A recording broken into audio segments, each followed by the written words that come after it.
Bienvenue sur Endurance Fondamentale, le podcast où on emmène des sportifs courir et nous parler de leur parcours. Des chemins semés d'embûches, des itinéraires plus ou moins tracés, des gros dénivelés, bref, des parcours de vie rarement linéaires où l'endurance est fondamentale. Moi c'est Valentin, je cours depuis 12 ans et je parle depuis 29.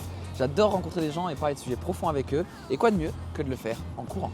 Et moi c'est Carla, passionnée de sport depuis toujours. Vous me verrez sur quelques épisodes, mais la plupart du temps je suis derrière la caméra. Alors pensez à activer la vidéo si vous êtes sur une plateforme qui le permet, que je n'ai pas pédalé pour rien. On vous laisse avec l'épisode. Bonne écoute.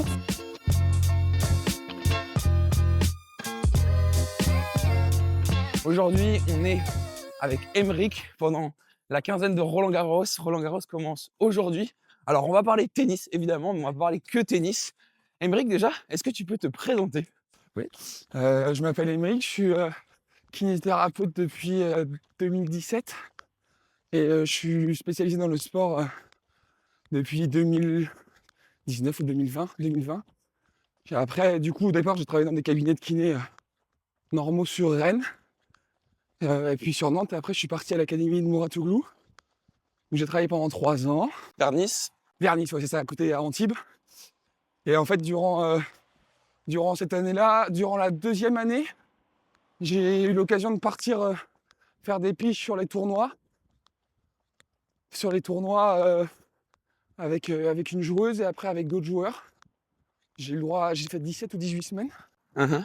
Et là, depuis décembre dernier, j'ai un joueur qui m'a proposé de partir.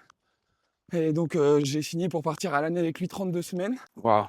Donc là, on est rendu à la moitié du chemin, parce que du coup, là, Roland qui commence, c'est le deuxième grand chelem. Il en restera encore 2 après, plus toute la fin de saison en Europe. Voilà. On va parler de tous ces sujets-là. Il y a énormément de questions et de choses à apprendre avec tout ça. Il y a une chose que tu n'as pas mentionnée, c'est qu'à la base, ton sport, Ouais, c'est pas le tennis. Mon sport de base, c'est le volley. J'ai fait des années de volley sur Rennes, enfin plus précisément Orge-Herblon. Hey. Et du coup, ouais, je suis arrivé au tennis via la demande, justement pour travailler. Moi, je veux travailler dans le sport. Donc, j'ai commencé aussi avec le volley, à me faire ma première expérience avec les filles de Nantes. Et après, avec les gars de Saint-Jean-d'Illac en Pro B. Et à la suite, en fait, quand j'ai eu la proposition pour partir à l'académie Mouratoglou, j'ai pas hésité une seule seconde. Et je suis parti parce que du coup, en fait, dans l'académie, c'est que des jeunes sportifs. Donc, la patientèle est vraiment, vraiment différente, quoi. Uh-huh. Il y a aussi forcément, on va en reparler, hein, mais une notion de moyens. Il y a des sports où il y a plus de moyens que d'autres, notamment pour les sujets comme les kinés, les physios, les prépas physiques, etc. On va y revenir, je pense, mais enfin. Ah oui, non, mais c'est sûr, enfin, on peut, comme tu veux, mais c'est vrai que, par exemple, sur le volley, moi, je partais en déplacement avec les gars d'IAC. C'était beaucoup plus restreint au niveau de ce que je pouvais pas faire, mais, entre guillemets, j'étais pas payé Ouais. très élevé. Là, je pars avec le joueur, toute la semaine. On ramasse les petites affaires de Carla. C'est important pour et du coup, ouais, je partais toute la semaine avec quand tu pars toute la semaine avec le joueur et que tu es payé toute la semaine, c'est complètement différent, quoi. Ouais, je comprends. Je me suis un peu perdu dans mon fil avec la petite dégringolade. On a la chance d'être sous une pluie Bretonne. diluvienne qui commence à merveille ce tournoi de Roland-Garros d'ailleurs. Déjà, moi j'allais réagir. Déjà, tu avais la chance de partir en déplacement avec Ouais. IAC, ce qui n'est pas le cas de toutes les équipes en Pro B. Carrément. Rapidement, aujourd'hui, on a parlé de tennis, on a parlé de volley. Quel est ton rapport à la course à pied? Et écoute, c'est justement depuis que je suis parti avec Cameron en déplacement en Australie où en fait, c'est cool d'aller à la salle de sport. Mais quand il y a des belles villes à aller visiter ou en tout cas où on peut longer un petit fleuve, en fait, je me suis dit, je vais switcher un jour sur 2. Je vais faire de la salle et puis je vais courir. Donc en fait, j'ai repris la course à pied au mois de janvier de cette année-là. Avant, j'avais déjà fait quelques trails et quelques courses à pied, mais vraiment plutôt pour le chill. Là, vraiment, au départ, j'ai fait reprise doucement et puis finalement, petit à petit, avec Cameron, il m'a un peu mis au défi de certains temps et de certains chronos. Donc, on devient de plus en plus discipliné et rigoureux sur la sortie course à pied. C'est là qu'on se rend compte que dans le haut niveau, même quand on parle de sports différents, il y a une notion de performance qui vient s'insérer, quoi. Non, mais enfin, même, je vais te parler de juste de là, on parle de course à pied, mais les jeux de cartes, Ouais. on joue aux cartes sur les moments où on attend les matchs ou sur les jours off. Il n'y a pas un moment où il ne veut pas gagner. Enfin, je veux dire, Ouais. c'est tout le temps. Ouais. Là, je lui ai fait découvrir la coinche. Hein? Et du coup, en fait, il a une appli parce qu'on n'est pas assez pour vraiment jouer à la coinche. Quand il joue à la coinche, pendant les soins ou quoi que ce soit, s'il perd, il peut être énervé contre le mec avec qui il joue parce qu'il a mal joué ou quoi que ce soit, alors qu'il Ah vient ouais. ça fait 15 jours qu'il vient de démarrer la coinche. T'es là, mais tranquille, laisse le temps, et puis on est sur une application de téléphone, tu vois, il n'y a pas, Ouais. pas mort d'homme. Et bah si, c'est tout le temps, tout le temps, tout le temps. Ça doit être hyper galvanisant de bosser dans ce genre de conditions. Ça doit te pousser toi-même beaucoup. Ah bah non? c'est sûr. En fait, c'est surtout si t'aimes le côté justement compétition et vraiment ne pas te... Enfin, vraiment te donner à fond, quoi. Ah bah t'es à fond dedans, parce que lui, vraiment, pour tout et rien, il va tout le temps te pousser, comme tu dis, te galvaniser à faire plus, quoi. Donc ça, c'est vraiment hyper, hyper cool. Et alors, en parlant de se pousser, de performance, etc., parle-moi un peu de ta carrière de volleyeur. Ouais, ma carrière de volleyeur, si elle a démarré au Pertre, dans mon petit village. Si j'avais prédit que j'aurais terminé avec mon après, du coup, j'ai joué au Pertre. Après, quand j'ai fait avec mes études, j'ai dû aller à Nantes. Donc, j'ai fait une année à Léo Lagrange à Nantes, avec lequel j'ai eu la chance de faire de la Coupe de France M20. Wow. On a dû faire, on perd en quart, passe au. Je crois que c'était contre toi. J'ai joué cette année-là avec le REC, C'est possible, avec le exactement. REC et le PUC. Exactement, avec Paul Inquel. Exactement. Et on a joué le PUC à courte manche. Oui, c'est ça. Tout le monde est ça. Exactement. Voilà. Waouh. Là, ça remonte dans les tours. Donc ça devait être 2013, si je dis pas de bêtises. Et donc après, pendant mes années de kiné, j'étais à Alençon, donc c'était compliqué d'avoir du volet, ce qui n'avait pas un bon niveau. Et puis je voulais profiter de mes études aussi pour vraiment couper complètement. Et c'est une fois diplômé où je suis revenu sur Rennes, avec toute la bande de copains.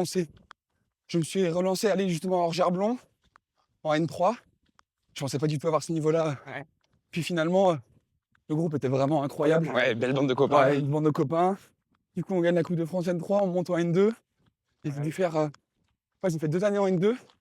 Et après, je suis parti en Martinique pour faire de la kiné aussi et découvrir un peu le monde. Déjà un peu voyager finalement. Ouais. Et après, il y a le Covid qui est revenu. Et depuis ce temps-là, en fait, je suis parti à l'académie de tennis. Donc, en fait, arrivé dans le sud, justement, vu que j'avais plus de cette bande de copains qui me permettait de jouer au volley, mais surtout de me faire plaisir. Le lien, quoi. Ouais, exactement. J'ai arrêté à ce moment-là le sport collectif et je me suis mis du coup vélo, Ouais. course à pied. Super région, le sud, pour le vélo. C'est incroyable. Et après, en fait, je me suis fait un triathlon aussi la première année. Ok. J'aimerais bien en refaire d'autres, mais en fait, le problème, c'est vraiment la natation. Ah, comme beaucoup. Je suis une pierre.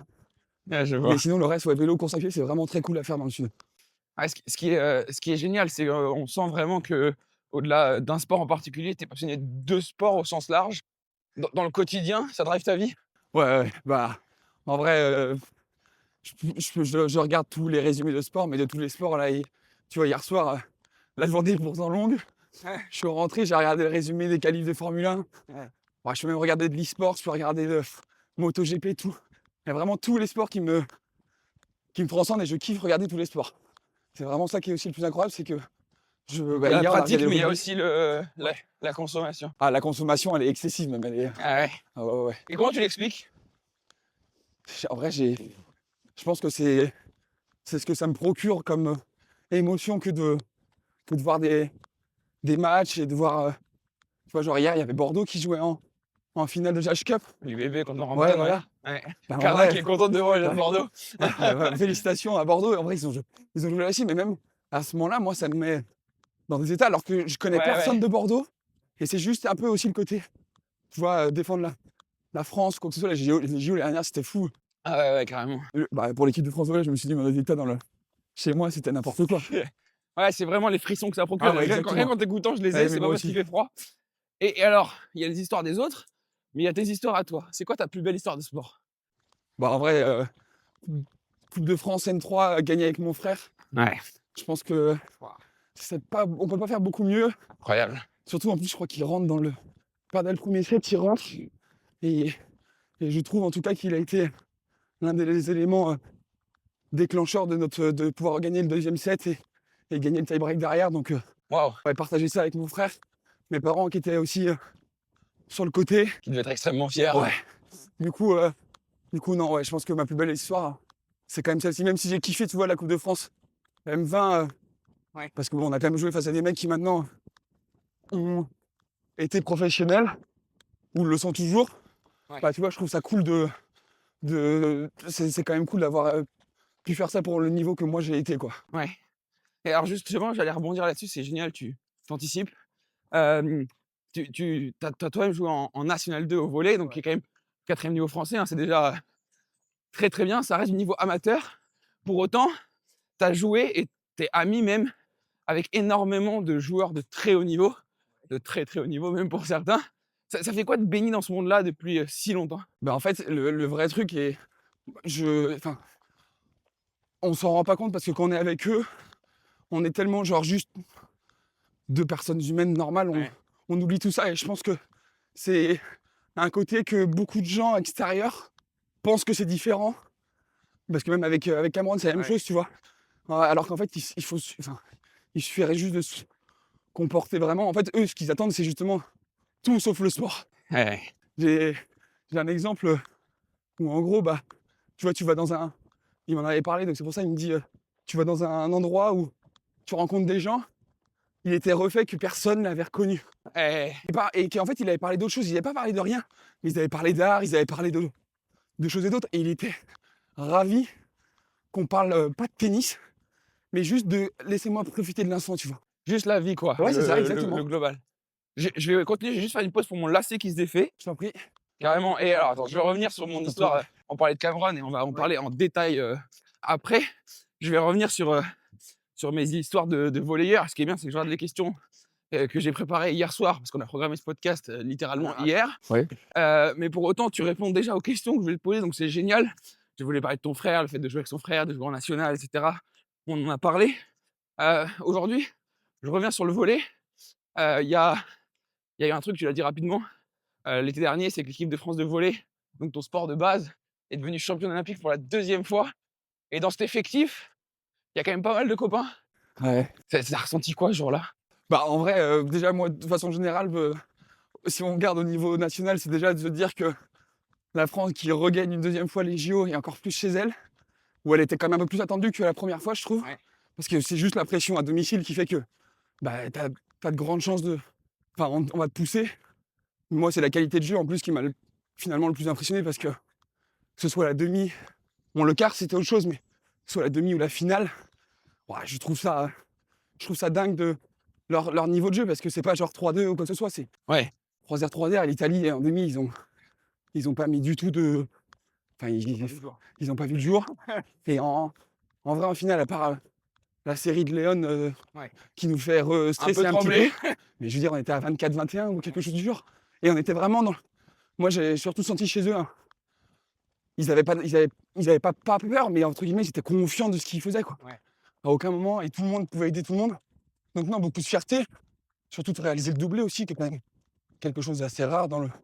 Qui a dans pas les- été réalisé souvent, en effet. Ouais, et puis même de façon générale, dans le sport co, ou Ouais. même de façon individuelle, quand on parle quand même des JO. Donc non, beaucoup de fierté pour eux. Indirectement, je me dis que justement d'avoir pu jouer contre ces mecs-là, que ce soit sur la plage J'allais venir. ou entre guillemets justement en Coupe de France, cette année-là où je crois qu'il y avait Brizard qui était Ouais, au PUC, Putain, au exactement. PUC. Ouais. Il jouait pas à la passe, mais. s'il avait joué à la plage, je crois, la première set, et après il a joué à la Après, il a pointe. joué à la pointe, exactement. Ouais. Mais en vrai, bah, du coup, c'est incroyable de se dire que moi, j'étais hyper content pour eux. Vraiment, c'était là en mode tout ce que le dévouement que tu as donné à toutes tes années justement de travail, de dur labeur, Ouais. qui s'exprime enfin, et surtout en fait, pour un petit sport comme le volley devant tout le monde. Ouais. Et moi, c'est ça aussi qui m'a rendu heureux, c'est de me rendre compte que je crois qu'on était les seuls à garder notre titre olympique. Ouais, je crois aussi. Parce que les équipes de France à Tokyo, on avait quand même bien. Ouais, les équipes de France collectives en volley, hand et basket, ouais. Ah, ici, il y a le basket qui a pris sa médaille d'argent aussi contre les US, mais en dehors de ça, il n'y en a pas beaucoup qui ont confirmé, tu vois. Donc, il y a aussi ce côté-là de se dire que c'était pas genre juste une chance. C'est vraiment quelque chose, je pense, que le développement du volley. Et j'espère qu'il va continuer avec justement, grâce à eux, parce que c'est grâce à eux aussi qu'ils se développent et qu'il Ouais, carrément. y a plein de petits jeunes qui vont peut-être vouloir jouer au volley. Donc non, en vrai, je suis hyper content pour eux. J'étais vraiment très très content et puis j'avais les émotions, les frissons, quoi. Et alors, quand tu as commencé à faire les estivales de volley ou les tours de Coupe de France et que tu as pu rencontrer ces mecs-là, tu te dirais qu'ils seraient champions olympiques un jour? Non. En vrai, je voyais bien qu'il y avait, faut pas se mentir, il y avait 2-3 classes d'écart. Mais par contre, de se dire qu'ils en arrivent à ce niveau-là, c'est pour ça aussi, moi, j'étais très, très fier pour eux et très heureux. C'est parce que tu te dis, ben, putain, les mecs, tout ce que vous vous êtes mis avant, vraiment pour en arriver là, waouh. Ouais, c'est des années de sacrifice. Mais en oui, fait. et en fait, personne ne voit tout ce travail de l'ombre, tu vois. C'est pareil dans le tennis, mais C'est clair, c'est pareil dans en ton fait, sport. au final. la partie de l'iceberg où tu exploses et qu'on te voit, elle est infime par rapport à toute la partie qui est immergée, quoi. C'est ça pour moi la vraie diff, quoi. Carrément, je suis 100% d'accord avec toi. Et ça me fait rebondir sur le sujet de la kinésithérapie. Du coup, tu penses que tu t'es tourné vers ça pour pouvoir rester dans ce milieu du sport que tu aimes tant? Certes, bah, enfin, j'ai pas honte de dire, c'est sûr et certain que je savais que j'aurais jamais eu le niveau pour qu'importe le sport, mais que je sais que je voulais travailler dans le sport de niveau, donc et prendre soin des gens malgré tout. Donc je pense que la kiné est quand même assez rapidement arrivée dans mes envies. Et après, c'est sûr que lié au sport, et en fait, bah, c'est ça qui me fait pour moi, en effet, m'accrocher à me dire que tu peux pas être sportif de haut niveau, Ouais. mais par contre, comment tu peux y aller? Et après, bah, du coup, c'est comme ça que la kiné dans le sport, parce que c'est pas du tout la même kiné que la kiné qu'on va voir dans un cabinet médical, quoi. Ouais. Surtout en sport indiv, où tu as vraiment un joueur pour la journée, à prendre soin tous les jours, alors que si tu prends dans un cabinet, toutes les demi-heures, tu vas switcher, quoi, de patient, donc c'est pas la même chose. Donc non, oui, c'est vraiment un lien pour moi d'avoir pu rester dans le sport à travers la kiné et surtout aussi l'exigence que ça demande. Enfin, en tout cas, qu'il te demande, Ouais. les sportifs de haut niveau, justement au niveau de la rigueur et quoi que ce soit, c'est aussi quelque chose où je pense que faut être prêt à l'accepter et à aimer ça aussi, tu vois. Ok. Ouais, à aimer ce côté rigueur, discipline, et vraiment te pousser un petit peu plus dans tes retranchements, quoi. Et ça, tu penses que ça vient du volley? Que toi, tu l'as? En vrai, je sais pas. C'est une très bonne question. Non, je sais pas. En vrai, j'ai aucune réponse à te donner là maintenant. Tu me mets dans la panade. Non, parce que mine de rien, pour les gens qui ne savent pas ce que ça veut dire de jouer en National 3, de jouer en National 2, même si c'est des niveaux amateurs, il y a quand même une rigueur, une discipline d'entraînement. On s'entraîne 2 fois, peut-être des fois 3 fois par semaine. Certains clubs qui rajoutent une muscu, alors qu'on parle que de joueurs amateurs, hein, qui C'est ont vrai. un quotidien à côté. Mine de rien, c'est un sport. Tu parlais de haut niveau. Oui, on parle pas du haut niveau, mais par contre, on parle de bon niveau et l'exigence, la discipline que ça demande, mine de rien, elle est quand même C'est vrai. un petit peu là. Et je pense que ça peut. Même ça va tous les week-ends, par exemple, de se dire, ok, on part à 7h parce qu'on va jouer à Paris. Ouais. Ah ouais. Faut être capable, du coup, le samedi soir, de pas trop sortir ou en tout cas de rester raisonnable. Se dire qu'après, on fait les 3 heures ou 3h30 de trajet de Rennes pour aller sur Paris. Ouais. Et le lundi, tu reprends le travail normalement, tu vois. Donc, c'est vrai que ça demande quand même, malgré tout, une discipline et une rigueur que même à bon niveau, entre guillemets, peut-être que le volley m'a apporté aussi ou pas. Ok. Je vais revenir sur la kiné et sur ton quotidien, on va dire. Donc aujourd'hui, tu es le kiné de Cameron Norrie, qui doit être top 50 aujourd'hui. Alors, non, en vrai, l'année dernière, justement, il a été blessé au JO.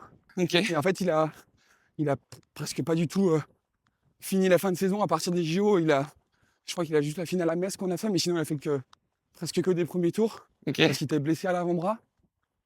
Et après, en fait, le début d'année, il n'a pas réussi à défendre ses points qu'il a gagnés l'année dernière. Donc, on a un peu chuté. Ok. On doit être, je crois, maintenant, on doit être 80.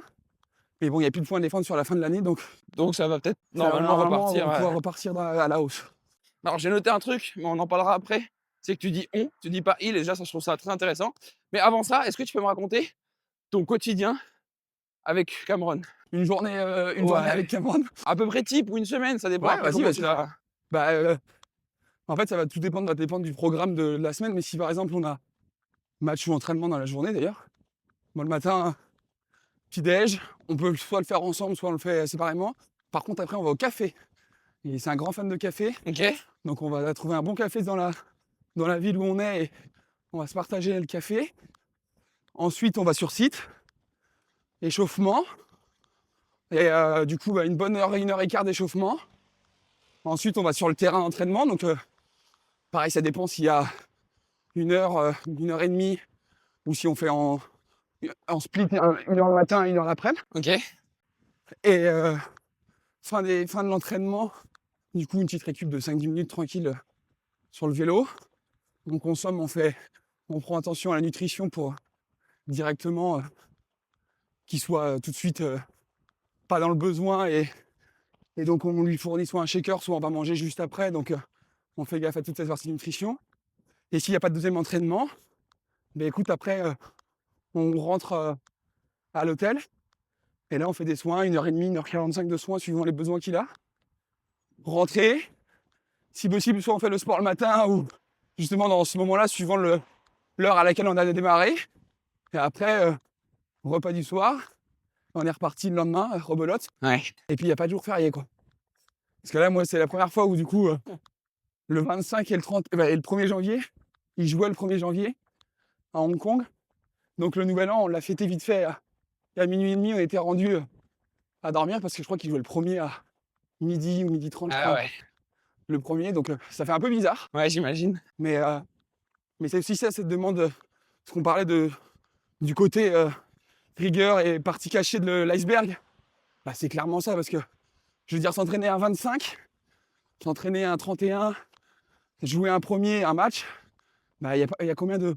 En tout cas, en France, il y a des gens qui travaillent le premier, je veux dire, mais avec cette rigueur-là...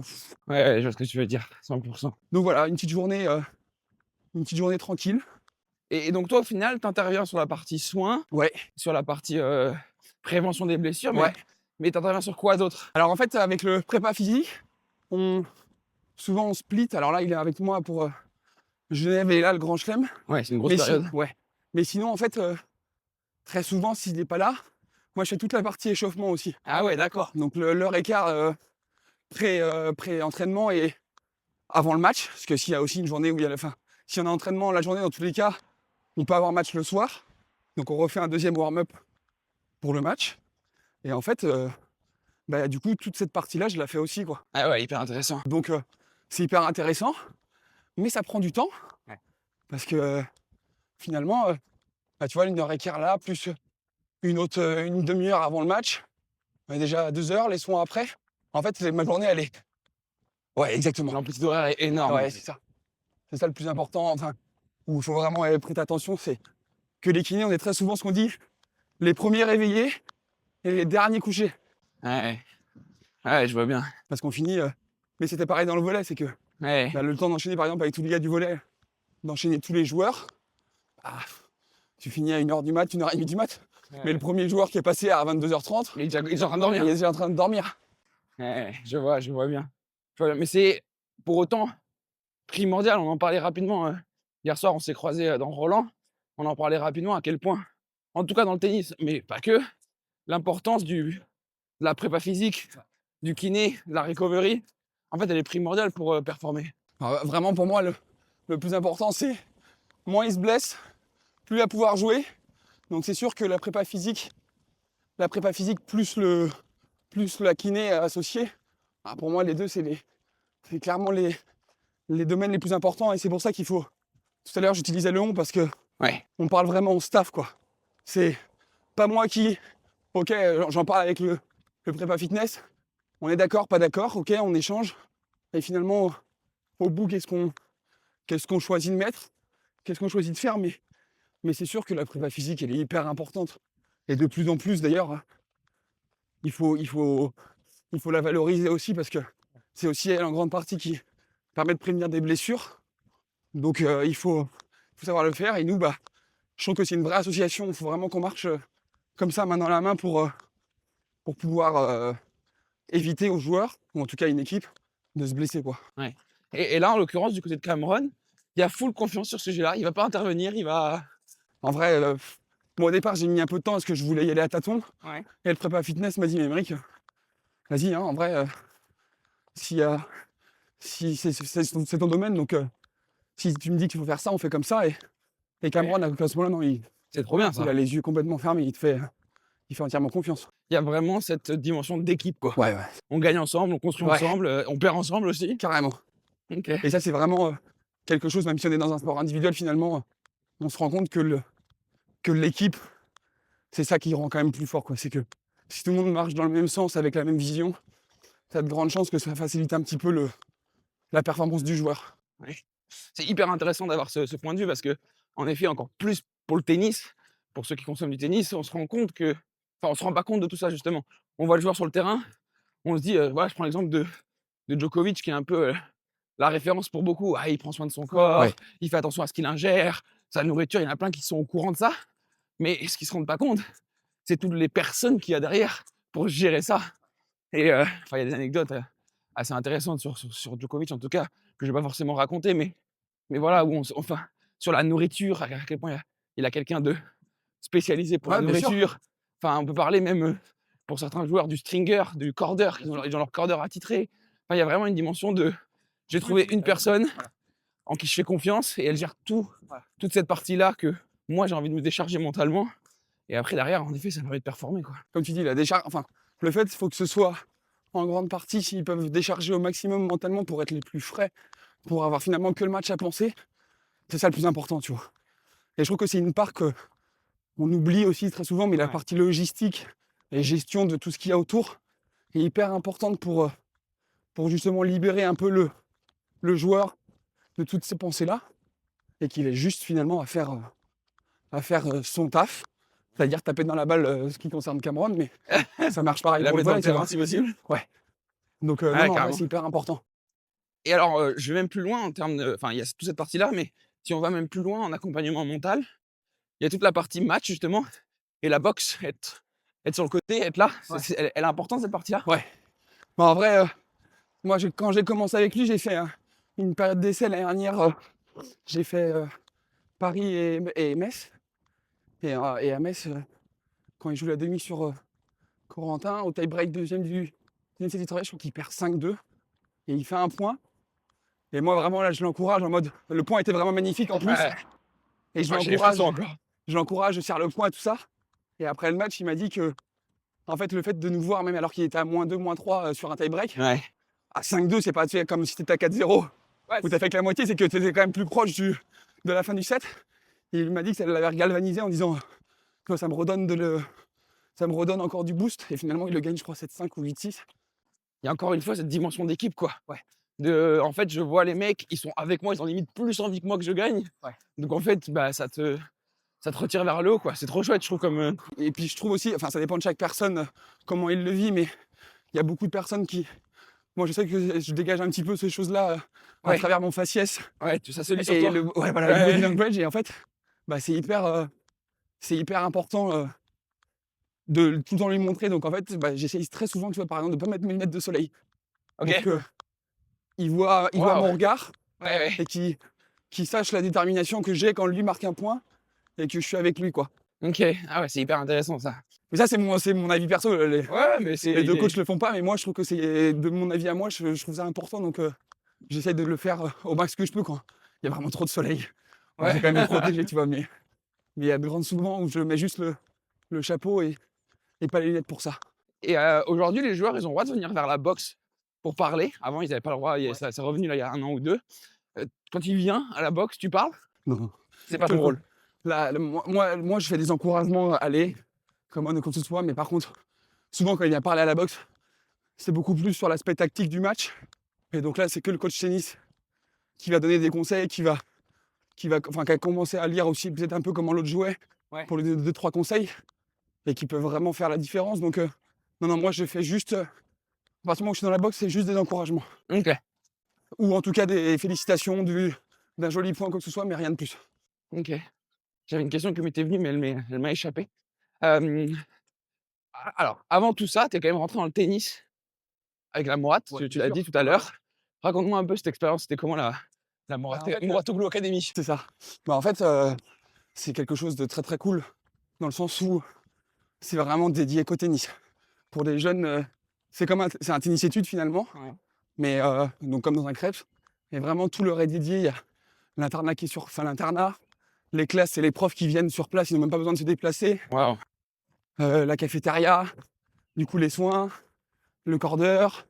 Enfin, je veux dire, il y a tout qui est réuni pour que les jeunes ne pensent qu'au tennis. Et je trouve ça magnifique de pouvoir avoir ce genre d'académie en France. Et justement pour aussi aider le sport de façon générale à ce qui, chez les jeunes, ils se développent aussi. Parce que, bon, si on veut parler de façon plus sociale, on est quand même dans une société qui de plus en plus se sédentarise. Donc, si on peut aider quand même les jeunes à aider à faire du sport et facilement parce qu'ils n'ont pas besoin de bouger. Donc, non, donc après, ça part du collège jusqu'au lycée. Même des C'est hyper fois, intéressant ce que tu viens de dire.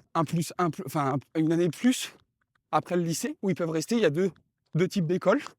Et en fait, nous, on fait de la kiné sur toute la journée, sur tous les jeunes. Il y en a, je crois que c'est 200, si je dis plus de bêtises, je crois que c'est 250 jeunes. Ok. De tout horizon, je crois qu'il y a 35 ou 36 nationalités. En tout cas, l'année dernière, il y avait ça. Waouh. Donc, pareil, l'anglais est devenu la référence. Donc, on est obligé de se mettre à l'anglais. Ouais. Et non, en vrai, c'est magnifique les expériences. Et c'est là où, justement, les premiers joueurs, il y a certains joueurs pro qui viennent juste faire une pige. Ouais.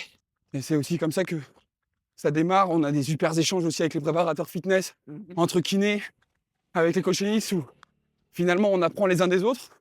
Et non, c'est une super école pour les jeunes de tennis, mais aussi en tant que kiné pour apprendre et aussi travailler en staff. Et ça, c'est encore autre chose. Parce que ça, on disons. l'apprend pas à l'école. Non, pas du tout. Et je trouve que c'est justement quelque chose qu'on n'apprend pas à l'école, la communication intra-staff, inter-staff. Et je pense que c'est quelque chose sur lequel il faudrait appuyer de plus en plus. Parce que pour éviter justement les incompréhensions sur un joueur, sur une patho ou quoi que ce soit, d'être sûr qu'on dit la même chose et qu'on fonctionne de la même façon et qu'on a la même vision sur une réhab ou sur un process, quoi. Je vois. C'est hyper intéressant ce que tu dis et je pense qu'il y a des sujets vraiment à approfondir. Et comment dirais-je, je pense qu'il y a des choses qui sont en train d'être rendues compte justement par les instances du sport, etc. Ou en tout cas les acteurs du sport. Et typiquement, je pense que les académies, telles que la Morat, ça s'inscrit vraiment dans cette...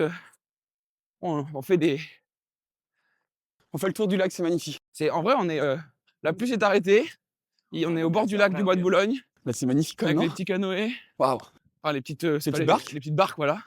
Très, très joli. Très agréable. Donc non, que les académies ont sûrement compris et je pense que ça a vraiment aidé au développement et j'espère du tennis et d'autres sports. Ouais, il y a Tony Parker qui a fait la sienne aussi à Lyon avec le basket. Et j'espère que ça va se développer et surtout j'espère que les crêpes qui sont du coup indépendants plus de l'État vont commencer un petit peu plus aussi à remettre de l'argent dans certaines infrastructures et dans toutes les équipes parce que en vrai ça fait vivre quand on voit l'année dernière comment ça fait Sans blague. bouger Paris mais indirectement la France, comment tous les gens étaient accrochés derrière leur télé. Enfin, je veux dire, il y a quoi d'autre que le sport qui waouh.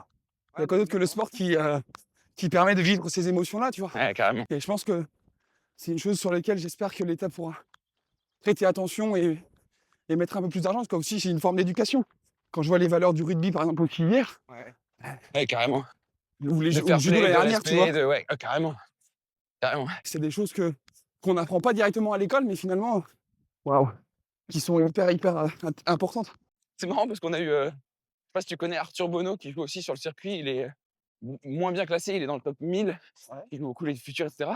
Et il a cité 2 sports qui l'inspiraient, et il a exactement dit ces 2 sports. C'est vrai. Le rugby et le judo pour les valeurs de fair play, Ah ouais, non, mais c'est hyper important. Voilà, on se prend une vague attaque de moucherons.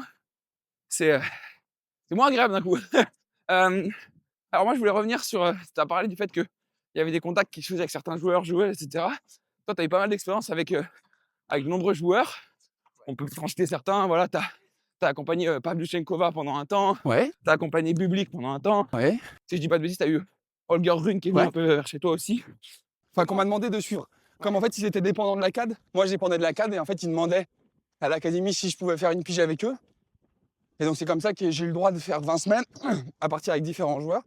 Donc, j'ai commencé avec Nastia. À un moment donné, j'ai eu Holger et Nastia parce que Holger était lié à l'académie Visa Champsid. Ok. Et après, j'ai Bublik en fin d'année.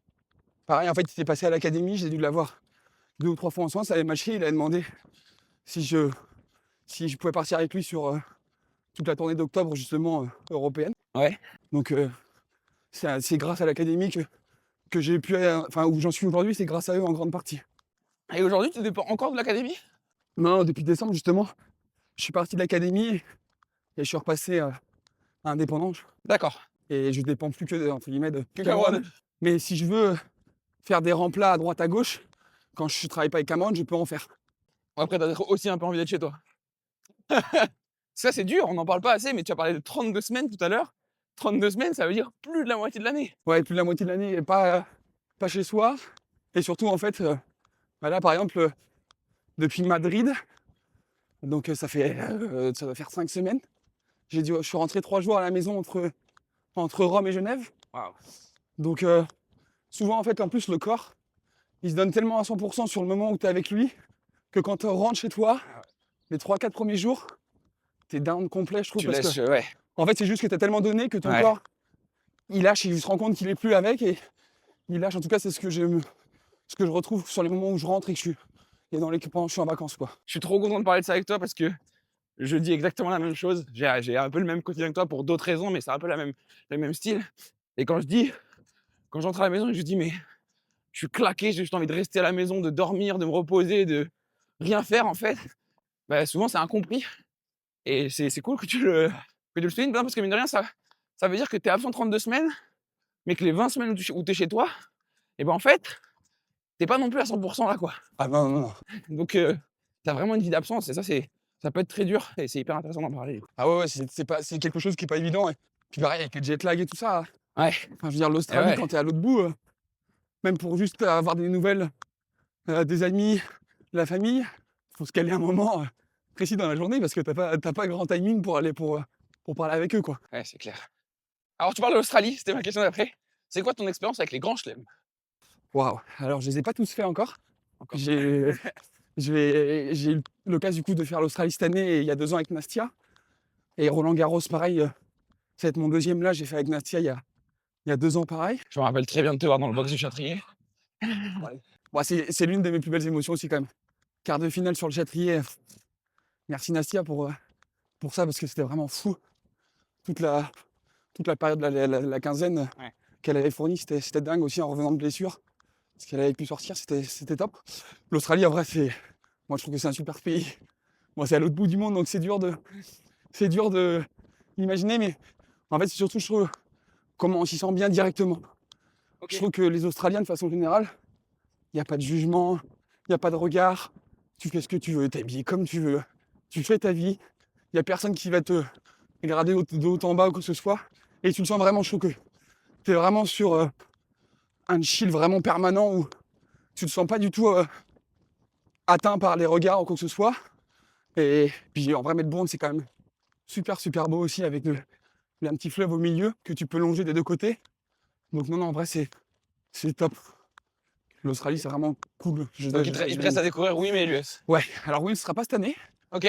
Parce que comme Cameron est britannique, il a la fédé britannique Ok.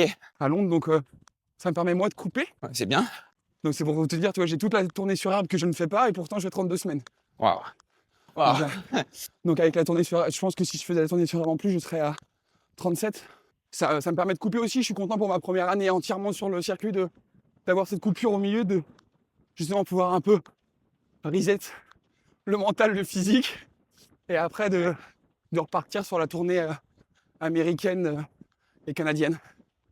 Donc non, j'ai pas découvert, oui, mais l'US, j'ai été jusqu'à Cincinnati, mais j'ai pas fait l'US il y a 2 ans avec Nastia. Ok. Donc écoute, on va voir cette année. Normalement, l'US, c'est pour cette année, donc il me restera juste Wimbledon à découvrir. Incroyable. Qui est de ce que j'ai entendu, le plus beau. En termes de beauté pure, je sais pas, je suis jamais allé non plus. Les gens et tout ça, c'est très classe. Ça reste le tennis de la belle époque, quoi. Ouais, je vois. Et alors, t'en as parlé rapidement, tu as dit vivre un quart de finale sur le Châtrier avec Nastia. Alors, on peut en parler, mais j'ai une question là-dessus juste après.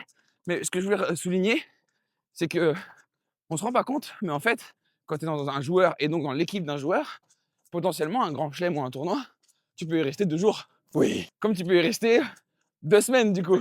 Et ça dépend vraiment juste de la performance. Comment on le vit ça? Ça, c'est aussi quelque chose qu'on se rend pas compte, mais c'est sûr que tu arrives sur un tournoi, il est malade juste avant de commencer le premier match, il le fait et finalement il perd. Il y a de grandes chances que le soir ou le lendemain, t'es parti. Donc, en fait, c'est toujours être prêt à vivre, enfin, c'est une vie pas à 100 à l'heure, mais c'est une vie que en fait, bah, tu es toujours dans l'incertitude de est-ce que je vais rester, est-ce que je vais partir. Si tu pars, il faut que tu recrées un nouveau process dans le nouvel endroit où tu vas être, un nouveau café. C'est Est-ce que le clair. petit déj est aussi bon et est-ce que du coup, trouver un endroit cool aussi où on peut chiller. Enfin, c'est en fait tout le temps se réadapter à une situation. Donc non, en vrai, c'est pas quelque chose des plus évident, mais on s'y fait assez facilement quand même. Ok, je vois. Là, par exemple, vous jouez en demi contre Djokovic à Genève. Vous finissez de jouer, je sais pas, vers 19h, on va Ouais, dire. c'est ça. Le lendemain, il se passe quoi? Bah, le soir même, déjà, on se dit à quelle heure on part le lendemain, Ouais. quel est le meilleur choix.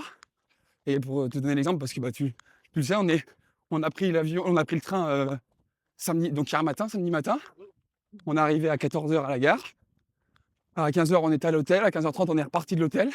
Et on a tapé la balle à 19h hier soir à Roland. Et du coup, on s'est chauffé à 18h. Donc, en fait, mais par En ce contre, temps, il faut mettre la table de kiné, il faut chercher peut-être un café, il faut.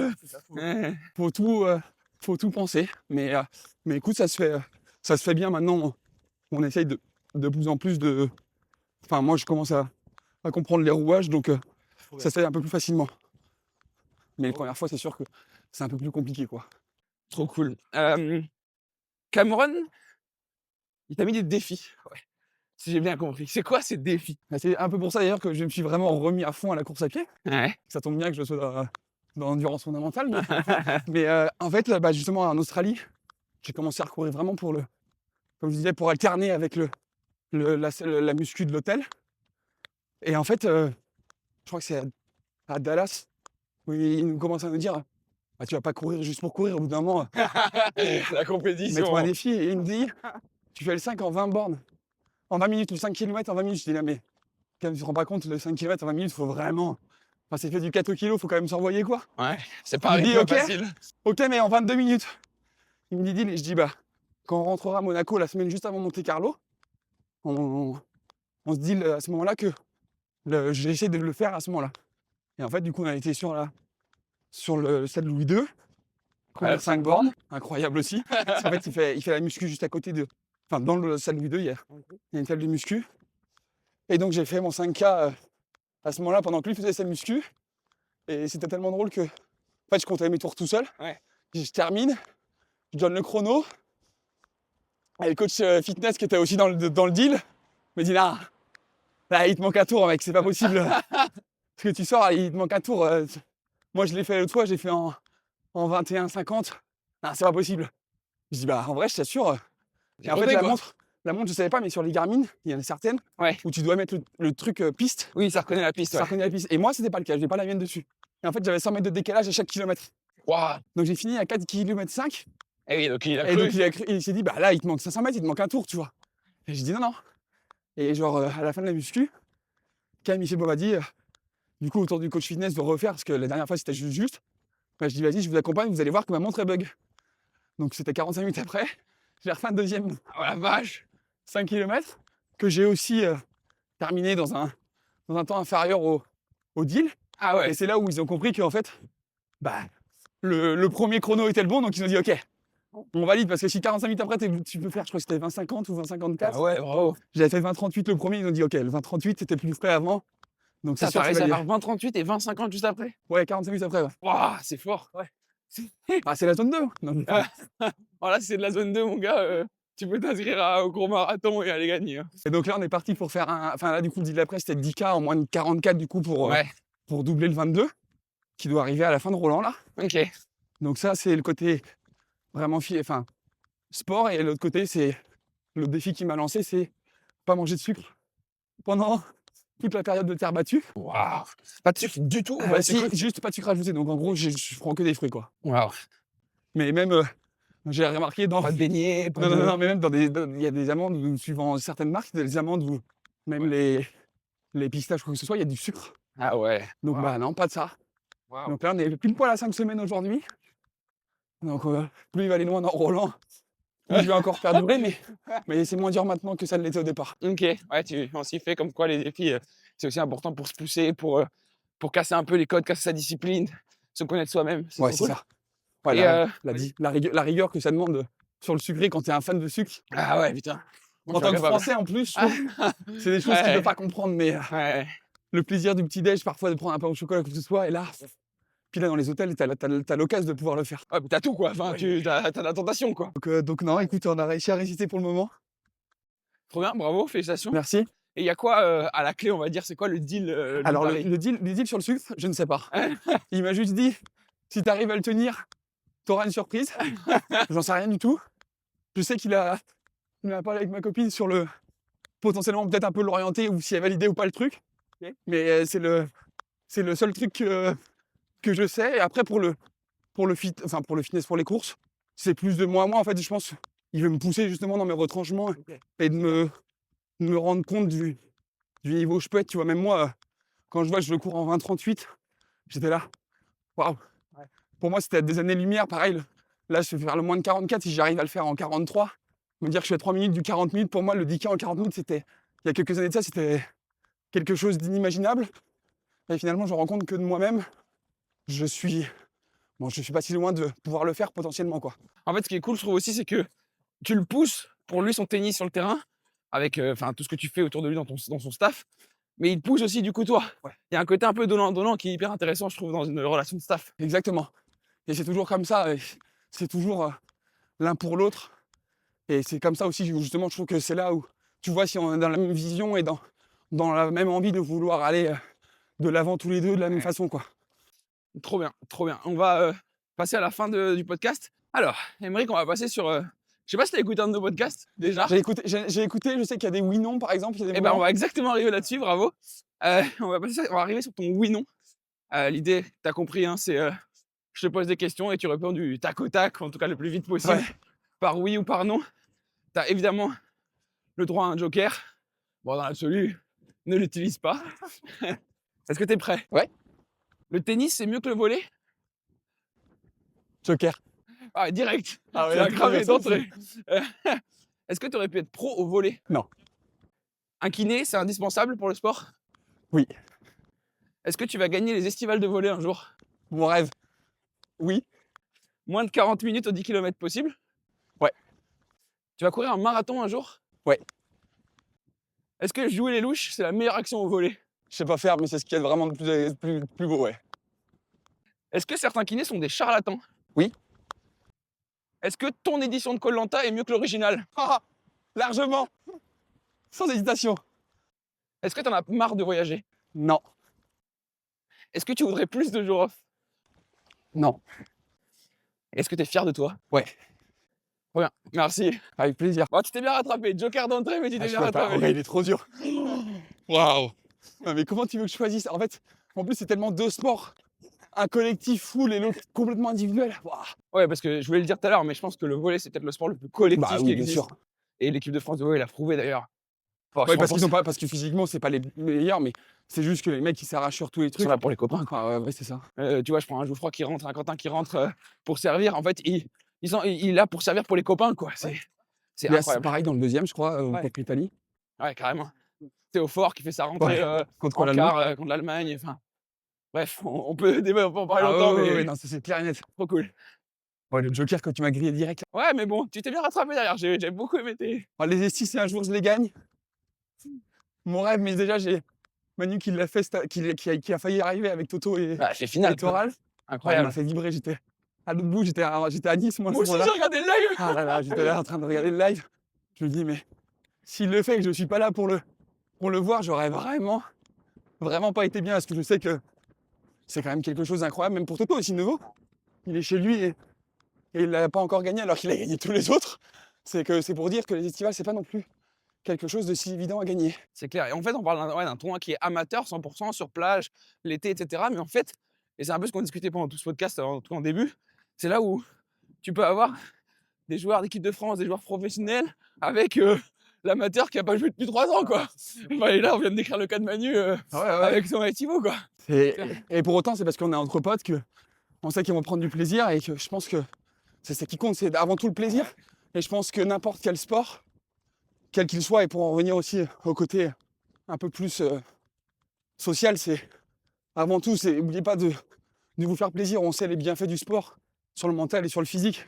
Mais en fait, ce qui compte, c'est aussi vous écouter pour éviter les blessures. Ouais. Et il y a des moments où je vois, il y a plein de monde qui explose sur une prépa marathon ou sur le marathon. Mais en même temps, quand je vois les sorties qu'ils font, les mecs avant, au bout d'un moment, il faut s'écouter, quoi. Parce que c'est ton corps, parce que c'est ton esprit, et qu'en fait, il n'y a personne d'autre que toi qui va pouvoir prendre soin de ton corps. Et c'est quelque chose qu'il faut être conscient et qu'il faut prêter attention. C'est aussi une valeur et une qualité que de savoir s'écouter, pas de trop, Ouais. mais quand tu vois que t'es border, bah tu vois, par exemple, faire une zone 2 d'endurance fondamentale, combien vont pas la faire, ou combien vont la faire, mais à une Trop entre élevé. guillemets, trop élevé parce que bah, y a le Strava qui revient derrière, C'est ça. et du coup, il faut montrer qu'on est à cette allure-là, alors qu'en fait, il faut juste être bien avec soi-même. J'ai envie de dire, souvent, le terme que j'utilise en ce moment, c'est aligné. Aligné avec soi-même sur ce que tu as envie de faire, Ouais. ce que ou les objectifs que tu veux te placer, mais tout en t'écoutant, quoi. Putain, le professionnel qui a repris le dessus, j'adore. Ouais. C'est génial. J'ai deux derniers petits morceaux là pour finir ce podcast. Il y a un autre petit jeu là, les questions courtes. Pareil, l'idée c'est que tu réponds du tac au tac, pas par oui ou par non, mais par la réponse qui te vient à l'esprit. Ok. Si tu devais choisir une marque pour te sponsoriser, mais tu ne peux porter que cette marque pour tous les aspects de ta vie, tu choisis quoi? Waouh. C'est sûr que je prends pas Nike. Je pense que je prendrais une marque de très On. En vrai, je trouve que c'est Ouais. assez cool. On, c'est assez sur l'ensemble, c'est pas mal. On, ouais, je pense que je dirais On. On part sur On. Ouais. Allez. Quel est le sportif que tu as rencontré qui t'a le plus impressionné? Waouh. Le sportif. Mais avec lequel j'ai échangé ou juste j'ai dit bonjour et j'étais en mode waouh, le Laura, Ouais, ça peut être ça, ouais. ou juste que j'ai croisé. Peu importe. Ce que... Celui que j'ai croisé, c'est Rafa pour moi. Ouais, Rafa. J'ai eu de la chance de le croiser, je crois que c'est sur son dernière Australie, quand il se pète contre McDonald's en deuxième tour. Ouais. J'ai eu le temps de le croiser au premier tour. Ah, pour moi, c'est monstrueux. Ouais, Laura qui dégage. Ouais, Laura, mais même justement, on en reparlait il n'y a pas très longtemps sur son quart à Wim face à Fritz, où il a les abdos en vrac. Il arrive à le battre Ouais. pour après faire forfait en demi, mais je pense que ça lui a fait du mal sur son corps parce qu'il s'est pas assez écouté. Mais d'un autre côté, c'est tellement beau Ouais. de voir ce dévouement qu'il avait au Abnégation, sport et ouais, cette ouais. abnégation, c'est Ouais. dingue. Ouais, je dirais Rafa, ouais. Rafa, très bien. Un marathon doit être couru demain et impérativement fini par quelqu'un qui n'en a jamais couru. Ouais. Tu demandes à qui? Attends, quelqu'un qui n'a jamais couru de marathon? Ouais. Dans mon entourage? Ouais. Ou de façon Ouais, quelqu'un générale? que tu connais pour le coup. Toto Nevo? Thomas Nebo? Ok. On va lui envoyer ça. C'est sûr. Ouais, mais il va le faire. Hein. Ah oui, sans aucun problème. Si tu devais recommencer un sport de zéro aujourd'hui, tu choisirais lequel et pourquoi? Moi, je pense que je changerais rien du tout. Je ferais le volley, je pense. Hein. Ah ouais? Ouais. Ah, peut-être le rugby. Alors que j'ai pas du tout un physique pour, mais pour en revenir aux valeurs, peut-être le rugby. Ok. Rugby. C'est quoi le sport avec lequel tu aurais le plus de chances de participer au JO? Bah, kiné. Ouais, grave. Si c'est un sport? Non, en vrai, un sport. Oh, c'est dur, j'allais dire le vélo, mais les mecs, c'est des animaux. Ouais. Non, en vrai, maintenant, je trouve que tout est tellement performance plus et qu'on ne laisse plus rien au doute. Ouais, je pourrais pas. Impossible. Non, je n'ai pas. Ok. Enfin, si, j'en ai, mais sauf que ce serait complètement. Même pas rêver, ce serait être complètement fou de donner cette réponse-là, tu vois. Délusionnaire. T'as dit quoi? Délusionnaire. Ah ouais, complètement. Ah, c'est impossible. Ok, ça me va. C'est quel pays dans lequel t'es allé que t'as préféré? Ah bah, je dirais Australie ou Nouvelle-Zélande. Ouais. Quoique la Suisse, là, j'ai bien aimé aussi. Mais Australie, Nouvelle-Zélande. Ok. Trop cool. Merci Je t'en prie. pour ces réponses. On a juste quelques dernières questions pour finir le podcast qui sont un peu plus d'ordre philosophique. Ah ouais? C'est quoi ton plus grand rêve? Bah, je crois qu'à l'heure actuelle, j'y suis dedans. Voilà. Waouh. Force, hein? Bah ouais, mais en même temps, si tu pars du début, d'où est-ce que je pars, de mon petit village, et d'en arriver là où j'en suis aujourd'hui. C'est exactement la question que j'avais après. Si j'avais. Ouais. C'est très fort. J'avais écrit From le perdre. Ah ouais. Tout Roland Garros, tu aurais cru. Mais personne n'y aurait cru. J'ai même un prof de maths en terminale, je crois qu'elle m'a bien aidé, elle s'en rend pas compte, mais Quand je lui dis que je porte un prépa kiné alors que j'ai des notes de merde en maths, elle s'est foutue un peu de ma gueule. Madame Godiche, si tu me regardes, bonjour, merci. Merci. Ah ouais, merci. Parce que ça m'a donné encore plus envie d'y aller. Et là où j'en suis aujourd'hui, ouais. Ok. Bon, j'ai aussi beaucoup de moi-même. Je pense qu'il y a aussi beaucoup de moi-même qui me suis donné tout de suite l'envie, des objectifs très hauts, d'être dans le sport, justement. Ouais, Mais ouais, non, j'y suis en ce moment. Ouais. trop bien. C'est trop beau comme message. Dans la course à pied, il y a une notion de fuite. Est-ce que tu penses que tu fuis quelque chose? Ouais, je pense que c'est plutôt que je cours après quelque chose. C'est la question d'après. Vous êtes tellement nombreux à nous répondre ça, j'adore. Et c'est clairement la question d'après. En vrai, non, je pense que c'est plus courir après ses objectifs et surtout aussi courir après soi-même, savoir jusqu'où on peut être, jusqu'où on peut aller, tu vois. Ouais. Ok. Non, en vrai, je pense que c'est ça. Courir Ouais. après ça, ok. Ouais. C'est bien, c'est beau. Ouais. Ça me va. Alors, t'en as parlé, le sub 44 Audi-Born. Est-ce que tu as d'autres gros objectifs sportifs à venir? Là, cette année, Ouais. non, en vrai, bah si, c'est après, du coup, c'est de repartir sur le 5 et de faire moins de 20 Ok. Waouh. et le moins de 10 après moins de 40. Wow, ok. Et après, dans un lointain, du coup, j'ai dit courir un marathon, mais j'aimerais bien faire un Ironman aussi. Ok, ouais. Triathlon et tout, on y revient. Ouais. Trop bien. Trop chouette. Et du trail. Et du Pardon. trail? On est sur la course à pied, mais le trail, Ouais, la montagne et tout. ouais, même un ultramarin aussi, ça peut être cool, tu vois. Le grand, du coup? Le grand ou déjà le moyen, le grand raid des Pyrénées, enfin, il y a plein de Il y a plein de choses. choix, il y a plein de possibilités. Trop bien. Ouais, c'est ça qui est cool, c'est vraiment de se dire des objectifs, il y en a plein, il faut juste en prendre un et après Ouais. se Puis en préparer fait, pour. c'est surtout dans la course à pied, ce qu'il y a aussi, il faut se rendre compte, c'est tu prends une paire de baskets chez Decat, et derrière tu t'y mets. Alors, il faut y aller de façon graduelle, quoi que ce soit, mais qu'importe quand est-ce que tu commences, où est-ce que tu commences, tu peux le faire. Ouais, grave. Tu peux même commencer par marcher une certaine allure, faire plus de volume au fur et à mesure. Déjà, tu seras dans la zone 2, donc ce sera déjà très bon. Et après, tu te rajoutes une petite respiration nasale de temps en temps. Ah, ça, on en a pas parlé.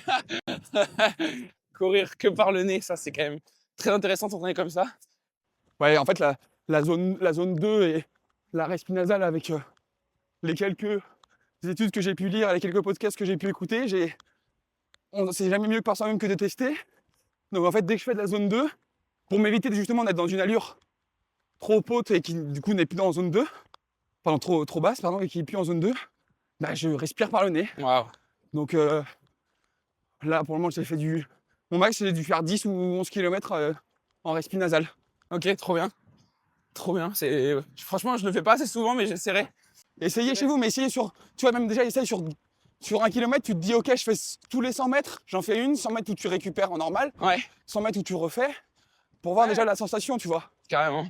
Mais c'est pas du tout la même chose, mais c'est pareil, ça t'aide à aussi, comme on disait tout à l'heure, à reconnaître ton corps, à connaître ton corps, Ouais. comment il respire, comment tu respires et tout ça. C'est pas du tout la même chose. Donc essayez chez vous, vous m'en direz des Le nouvelles. professionnel qui reprend le. Ah non, mais j'adore. en vrai, Non, mais c'est trop bien, c'est hyper bien. c'est le j'adore. pro, mais même d'un autre côté, je trouve que c'est hyper, Ouais. hyper stimulant. Et en fait, c'est surtout au niveau. Bon, après, c'est plus précis, mais c'est vraiment au niveau des mitochondries que ça en déclenche plus, quoi. Ouais. Qui est réservoir d'énergie. Donc, Ouais. c'est pas si mal, même pour l'endurance long terme, mais même sur du court terme, c'est toujours utile. C'est le conseil du podcast, d'essayer Ouais. de. En fait, le conseil du podcast, si j'en ai un, ouais, enfin, sur la course à pied, c'est essayer la respiration nasale, mais surtout, le vrai conseil, c'est écouter votre corps et surtout, allez-y de façon graduelle. Parce que même entre un 5 et un 10, quand je suis passé de l'un à l'autre, je suis redescendu sur des allures très basses quand j'ai recommencé pour le 10K. Et surtout, un volume 6,5, 6 km 5, 7 km 8, 8 km 4, petit à petit pour que surtout les tendons soient en capacité d'absorber la demande. Et qu'en fait, très souvent, on dit entre 5 et 10, c'est rien. Bah si, en fait, si tu n'as jamais avant créé d'adaptabilité au niveau de ton corps, c'est pas rien. Et le corps va pas être en capacité de l'absorber. Et tout de suite, une petite tendinopathie d'Achille. Et là, pour la soigner, Ouais. c'est tellement... Ouais, en fait, c'est surtout très léger, la variabilité. Donc, de l'un à l'autre, tu peux tout de suite l'inflammer ou pas assez le stimuler. Et c'est très, très léger. Donc, en fait, c'est pas des plus évidents. Donc, pour éviter ça, on y va tranquille. On se fait accompagner, comme toi aussi, tu as pu te faire, tu te fais accompagner maintenant. Et après, on avise. Et après, on se donne des défis. On le répétera assez jamais, mais la vie de professionnel, c'est le meilleur avis qui puisse exister. Et il faut pas hésiter à le prendre. Franchement, je suis très content que tu l'aies souligné. On n'a pas beaucoup parlé dans ce podcast. on s'est focalisé sur autre chose, mais en l'occurrence, c'est un métier, ça s'apprend.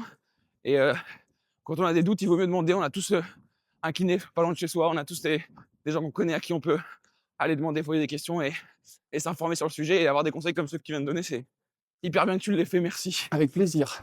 2 dernières questions. Qui est-ce qu'on peut contacter de ta part pour l'inviter sur le podcast? Oh c'est une bonne question. Bah, en vrai, tu le connais, mais je pense que ça serait un autre aspect côté santé et que je pense qu'il pourrait t'apporter aussi.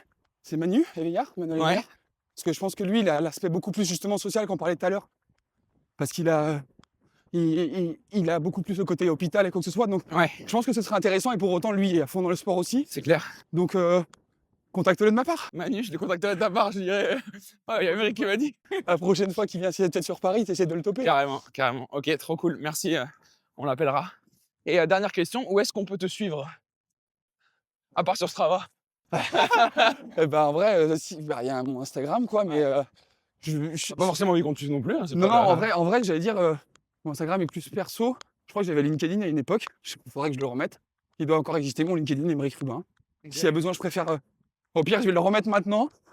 Comme ça, s'il y a besoin, je serais toujours content d'échanger et tout ça, parce que j'aime beaucoup aussi partager ma vision. Ouais, Et c'est aussi à travers le partage qu'on apprend de plus en plus.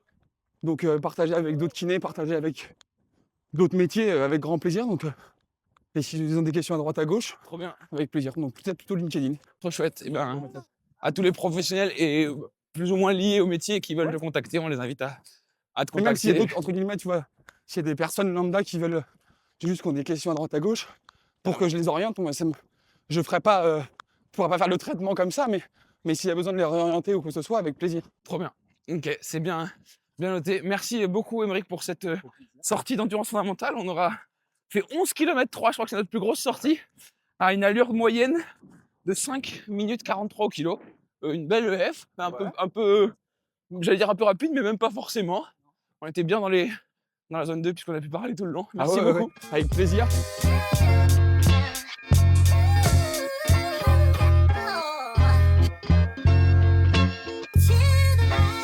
Si vous avez aimé le podcast, pensez à le noter et le partager autour de vous. Et si vous avez envie de voir un invité en particulier, faites-le nous savoir en commentaire. À très bientôt pour une nouvelle séance.